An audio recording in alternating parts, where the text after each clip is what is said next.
నా జీవితం అయిపోయిందని అనుకోవచ్చు, ఎందుకు పనికిరాని వాడిని అనుకోవచ్చు, దేవునికి దూరంగా వెళ్ళిపోయాను కదా చిన్న కుమారుడు వల్లే అనుకోవచ్చు.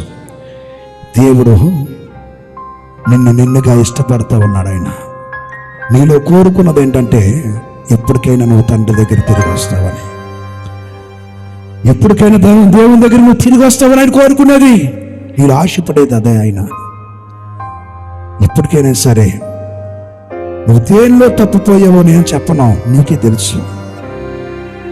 నేను అన్నిటిలో ఆత్మీయ జీవితంలో తప్పిపోయానయ్యా, ప్రార్థనలో తప్పిపోయానయ్యా, సహవాసంలో తప్పిపోయానయ్యా, నా కుటుంబ జీవితంలో తప్పిపోయానయ్యా, నేను చేయవలసిన ధర్మంలో తప్పిపోయానయ్యా అన్నవారు ఇక్కడ ఉన్నవారు, మనలో ఉన్నవారు ఉంటే తీర్మానం చేసుకోండి. ప్రభా, నిజమే నువ్వు మాట్లాడు, నేను తప్పిపోయాను. ఇప్పటికైనా నువ్వు నన్ను ప్రేమిస్తున్నావు ఆయన్ని గుర్తెరిగితే, ఆయన నిన్ను ప్రేమిస్తున్నావు నువ్వు గుర్తెరిగితే ఆయన దగ్గరకు వచ్చి నువ్వు క్షమాపణ అడగలుగుతావు. ఆయన ఏం చేస్తున్నాడు తెలుసా? దూరం ఉండగానే వెళ్ళిపోయాడు. ఈయన పరిగెత్తుకుంటూ వెళ్ళిపోయాడు. తండ్రి ప్రేమ అలాంటిది. తన ఆస్తిని పాడు చేసేసాడు, తన పేరును పాడు చేశాడు, తన జీవితాన్ని పాడు చేసుకున్నాడు, ఆరోగ్యాన్ని పాడు చేసుకున్నాడు. అన్నిటికంటే ముఖ్యంగా ఆయన పెంచిన పెంపకాన్ని పాడు చేసేసాడు.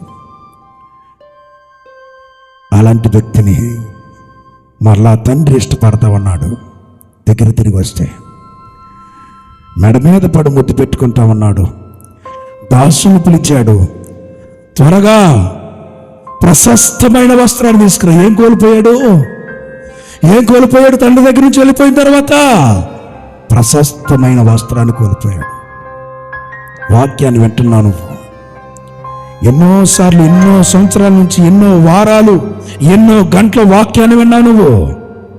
నీ దగ్గర దేవుడు మాట్లాడుతూ ఉన్నాడు, ప్రశస్తమైన వస్త్రము లేదు,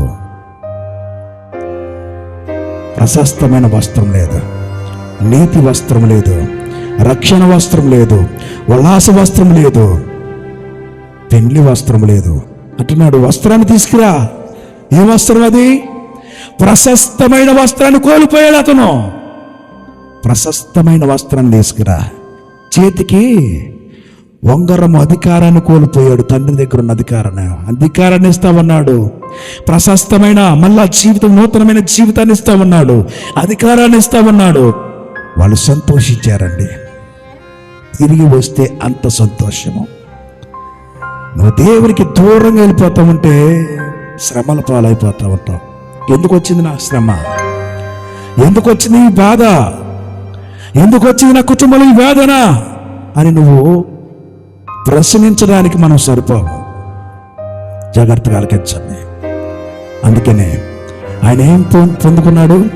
ప్రశస్తమైన వస్త్రాన్ని. ఏం పొందుకున్నాడు? దావీదు ఏం పొందుకున్నాడు? యోనాతాను యొక్క విల్లును, పల్లెమును, నడికట్టును పొందుకున్నాడు. యోనాతాను దగ్గర నుండి దావీదు ప్రేమను పొందుకున్నాడు. ఈ తప్పిపోయిన కుమారుడు తిరిగి వచ్చి పొందుకున్నాడు? ప్రశస్తమైన వస్త్రాన్ని పొందుకున్నాడు, అధికారాన్ని పొందుకున్నాడు, సమాధానాన్ని పొందుకున్నాడు. అలా చెప్తాము.